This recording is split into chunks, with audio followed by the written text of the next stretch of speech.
बीडच्या केज तालुक्यातील मसाजोगचे सरपंच संतोष देशमुख यांच्या खून प्रकरणाची सुनावणी आज बीडच्या विशेष मकोका न्यायालयात होणार आहे आणि यावेळी विशेष सरकारी वकील उज्ज्वल निकम उपस्थित राहणार आहेत।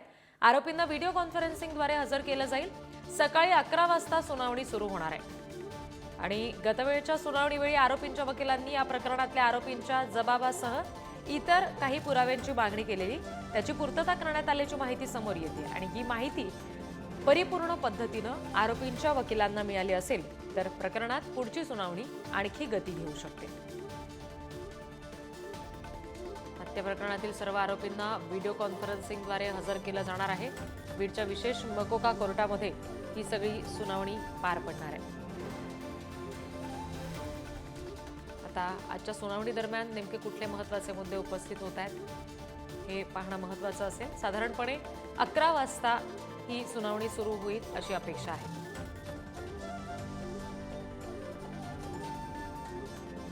विशेष सरकारी वकील उज्ज्वल निकम सुद्धा उपस्थित राहणार आहेत। संतोष देशमुख